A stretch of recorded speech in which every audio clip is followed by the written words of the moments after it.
Como lidar com as distorções introduzidas pelos homens. Comentário de Mari Persona. Esse versículo começa dizendo: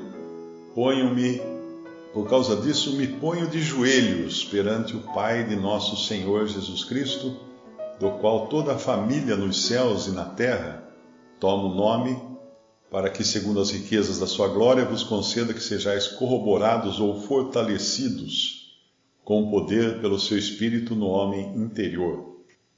Esse versículo aqui às vezes causa uma certa confusão, esse e outros também, porque existem algumas religiões que ensinam que a oração só pode ser feita de joelhos, que todo cristão, quando orasse, deveria se ajoelhar, caso contrário, ele não deve orar assim, ou ajoelhar-se seria a posição correta. Mas, na verdade, colocar-se de joelhos aqui significa não necessariamente fisicamente de joelhos.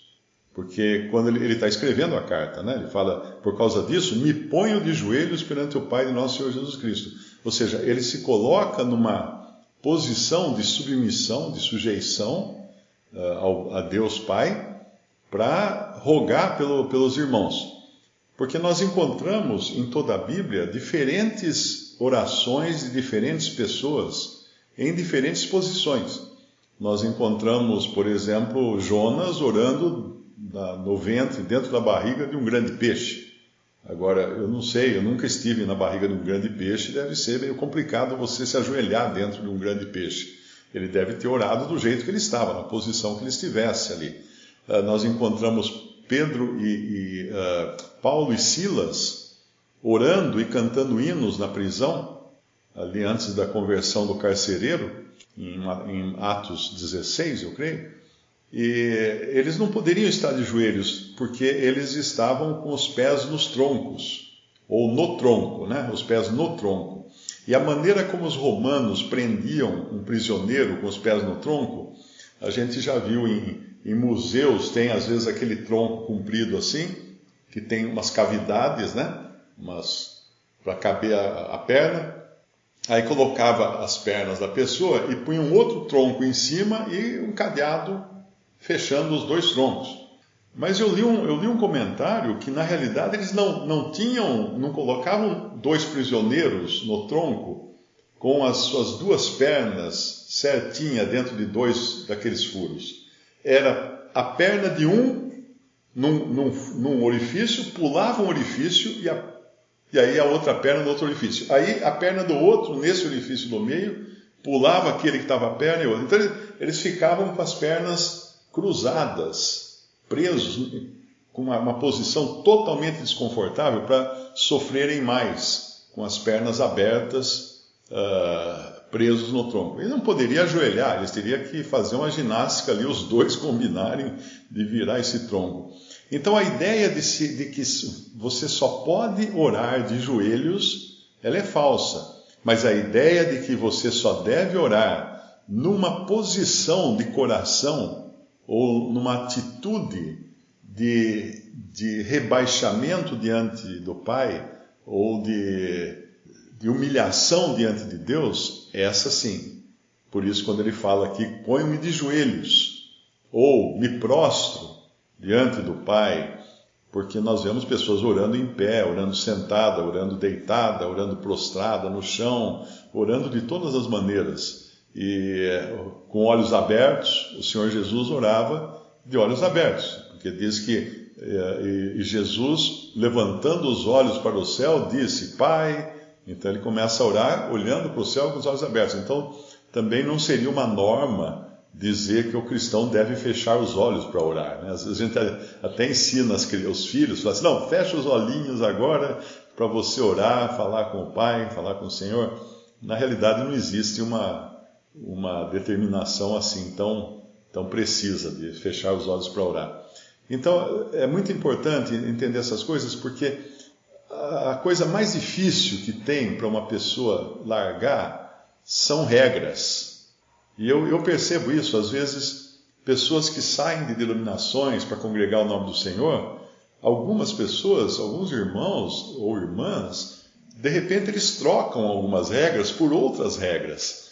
E aí já tem uma dificuldade em entender que nós estamos hoje na liberdade que Cristo nos deu, e não existe, os únicos mandamentos, vamos dizer assim, né, que existem, são aqueles que estão na doutrina dos apóstolos, as ordenanças, o batismo e a ceia do Senhor, e também, como em 1 Coríntios 14, o lugar da mulher na igreja, né, a posição da mulher na igreja, e depois vários outros preceitos, né, de como o cristão deve agir.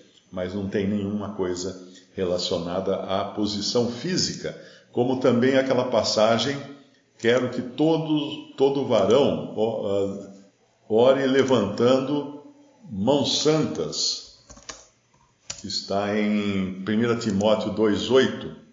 1 Timóteo 2,8. Quero, pois, que os homens, uma outra versão fala que os varões, orem em todo lugar, levantando mãos santas, sem ira nem contenda. Que, do mesmo modo, as mulheres se atavinhem em traje honesto, com pudor e modéstia, não com tranças, com ouro ou pérolas ou vestidos preciosos. Essa passagem também, esse levantando mãos santas, eu não creio que seja fisicamente você, em todo lugar que você for orar, você ficar levantando as mãos. Isso é muito comum em show gospel, né? Todo mundo levanta a mão, e hoje já levanta a mão segurando o celular com a luzinha acesa para ficar balançando assim, para dar o efeito na noite ali, na escuridão. Na realidade, levantando mãos santas, o ponto não está no levantar as mãos.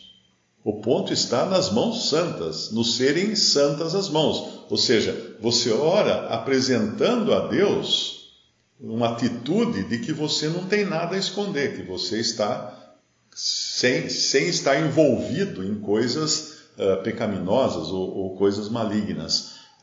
Nós encontramos no Oriente Médio, tem muito disso, da pessoa dar presente com as duas mãos, da pessoa chegar perto do outro, apresentar as duas mãos abertas, porque isso demonstrava que ele não estava levando nenhuma adaga escondida numa das mãos. E aí também, nessa passagem de 1 Timóteo, quando fala da oração, é muito importante o que está escrito aqui. Quero, pois, que os homens ou os varões orem em todo lugar. O que isso quer dizer? Isso significa que não é apropriado para que as mulheres, as irmãs, orem em todo lugar, porque é uma determinação que os varões orem em todo lugar. É claro que as irmãs, elas têm uma esfera de ação, uma esfera onde elas oram, não é? Com outras irmãs, elas oram em casa, com a família, elas oram com os filhos, mas em todo lugar isso cabe aos homens.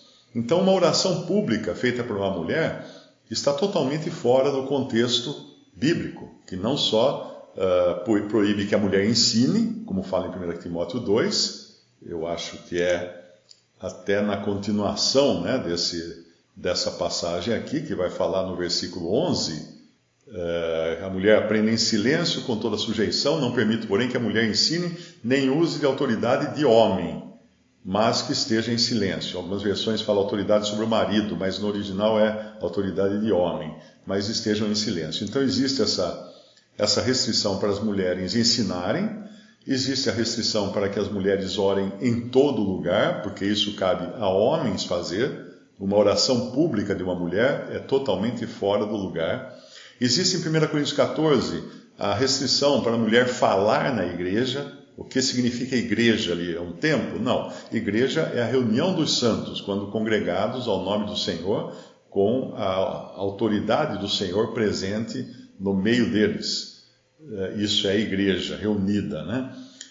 Porém, 1 Coríntios 11 fala que a mulher que ora ou profetiza tem a cabeça velada, ou seja, coberta, a cabeça por causa dos anjos. Alguém pode falar assim, não, mas então ela profetiza, ela fala. Sim, ela fala, claro que ela fala. A mulher não fica muda depois que se converte.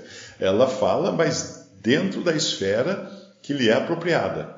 E lá em 1 Coríntios 14, essa esfera não é a igreja, não é a reunião da igreja, porque ali é vedada a mulher falar na igreja. Então, muitas coisas referentes à oração são, às vezes, desconhecidas de muitos irmãos, ou, às vezes, deliberadamente desprezadas por muitos irmãos. Eu vejo que eu recebo muito e-mail, às vezes até de pastoras indignadas, falando, mas então não vou mais poder pregar na minha igreja? Ela tem uma igreja.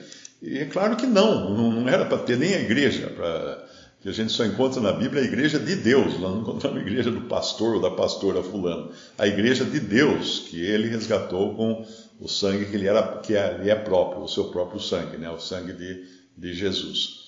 Então, essas questões de oração são importantes para a gente corrigir alguns erros que muitas vezes existem. E no versículo 3,15 de Efésios 3,15, na sua oração, no seu rogo ao Pai de nosso Senhor Jesus Cristo, ele coloca aqui uma coisa interessante, do qual toda família nos céus e na terra toma o nome. Eu acho que eu falei isso na última vez, no último estudo, apenas relembrando que a maneira correta de ler isso aqui é do qual cada família nos céus e na terra toma o nome. Ou toda a família, não toda a família, não tem o artigo a. Toda a família, ou cada família nos céus e na terra toma o nome. Isso significa o quê? Que Deus tem muitas famílias nos céus e na terra. Diferentes famílias. Existe a igreja, que é a noiva de Cristo, que é uma família no céu, e que vai estar no céu todos, quando estiverem todos reunidos lá. Existem os judeus que morreram, estão já com Cristo, mas não fazem parte da igreja, aguardam a ressurreição. Judeus que eu falo do Antigo Testamento, não os judeus da época após a formação da igreja. Porque após a formação da igreja, um judeu, para ser salvo, ele tem que crer em Cristo. E crendo em Cristo, ele passa a ser membro do corpo de Cristo, que é a igreja. Ele deixa de ser caracterizado como um judeu. Existem também os abortos, que são outra família. Todo bebê que foi abortado está salvo.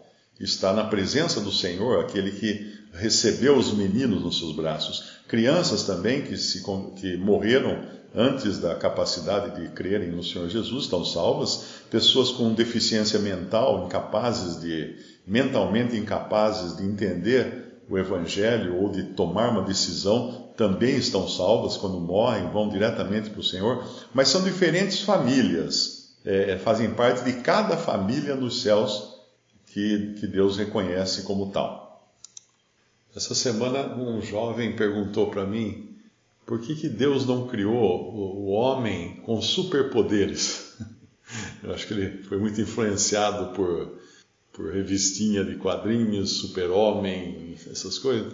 Por que Deus... Eu falei assim, se o homem sem superpoderes fez tanta coisa errada, errou tanto, destruiu tanto, imagina se ele tivesse superpoderes.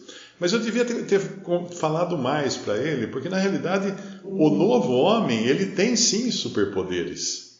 Nós somos criados agora em Cristo com superpoderes, né?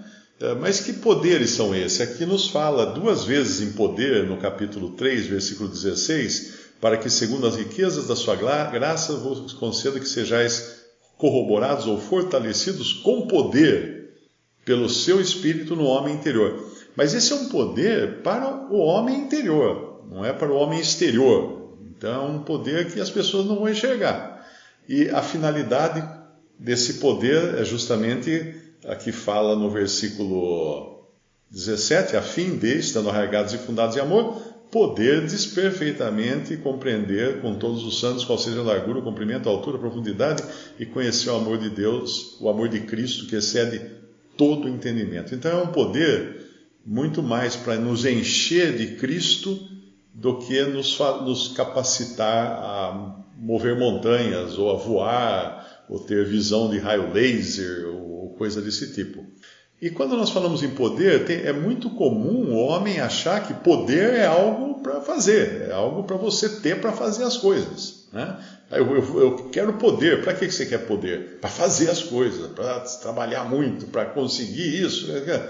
Mas quando nós lembramos de Marta e Maria, lá em João capítulo 10, ali é uma lição de como, Lucas capítulo 10, versículo 38, ali diz: aconteceu que indo eles de caminho, entrou numa aldeia, certa mulher por nome Marta o recebeu em sua casa, e tinha esta uma irmã chamada Maria, a qual, assentando-se também aos pés de Jesus, ouvia a sua palavra. Marta, porém, andava distraída em muitos serviços e, aproximando-se, disse: Senhor, não te importas que minha irmã me deixe servir só? Dize-lhe, pois, que me ajude. E respondendo, Jesus disse-lhe: Marta, Marta, estás ansiosa e afadigada com muitas coisas, mas uma só é necessária, e Maria escolheu a boa parte, a qual não lhe será tirada. Esse é o tipo de poder que nós recebemos agora em Cristo, para nos ocuparmos com quem Ele é, com a sublimidade da sua pessoa, para compreendermos a largura, o comprimento, a altura, a profundidade, conhecer o amor de Cristo, que excede todo entendimento. Todo entendimento qual? Humano. Porque o homem sempre vai entender as coisas do ponto de vista de fazer as coisas, utilitário. O poder tem que ser utilitário, tem que ter uma utilidade de fazer alguma coisa, realizar alguma coisa, construir alguma coisa. Não, mas esse é outro poder. Esse aqui está falando de um poder que nos preenche mais de Cristo, nos faz conhecer mais a Cristo. E é claro que nós temos poderes também que não existem nos homens nascidos de Adão. Por exemplo, nós temos a mente de Cristo, como fala lá em 1 Coríntios capítulo 2, lá diz que o homem natural não compreende as coisas de Deus. Por que ele não compreende? Porque ele não tem a mente de Cristo. Mas o homem espiritual compreende todas as coisas. Então, um homem espiritual em Cristo, ele não só compreende por que o homem natural age do jeito que ele age, como outras coisas também que nunca passariam pela mente de um homem natural. Mas o homem natural não compreende o crente em Cristo. Para ele é loucura, tudo que é loucura. O capítulo 1 de 1 Coríntios, capítulo 1, fala que a sabedoria de Deus é loucura para o homem que perece. E aqui então nós vemos essa parte, esse lado do poder, que é o versículo 3:16. Aliás, é interessante procurar de vez em quando versículos 3:16 na Bíblia. Todos eles têm uma mensagem interessante, boa, né? Começar por João 3:16. Mas aqui, depois, ele vai falar de outro poder, no versículo 20. Ora, aquele que é poderoso para fazer tudo muito mais abundantemente além daquilo que pedimos ou pensamos, segundo o poder que em nós opera. A esse glória na igreja por Jesus Cristo em todas as gerações, para todos sempre. Amém. Eu entendo aqui que já é o poder que em nós opera, é o poder que Deus usa para fazer todas as coisas em nós e através de nós. Mas que coisas essas? Aquilo que eu peço e aquilo que eu penso? Não, além. Abundantemente ali. Ele põe aqui alguns superlativos, né? Aquele que é poderoso para fazer tudo muito mais abundantemente além. Se eu escrevesse isso numa redação, minha professora ia dar uma nota baixa. Ela falasse: você exagerou aqui muito mais abundantemente além. Põe só muito, ou põe só além. Né? É muita coisa. Isso realmente é isso que Deus faz conosco, né? Quando nos coloca agora em Cristo e nos preenche de Cristo e nos faz agir como Maria e não como Marta. Marta ocupada com muitas coisas. E Maria, o que Maria fez? Ô Maria, você não lavou um prato, Maria? Você está aí aos pés de Jesus, não fez nada? Pois é, e o Senhor fala dela: ela escolheu a melhor parte, a qual não lhe será tirada. O prato cai no chão, quebra, vai ser tirado. Mas ela tem escolhido a melhor parte, que nunca seria tirada de Maria.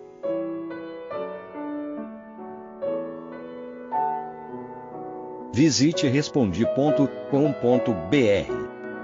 Visite também 3minutos.net.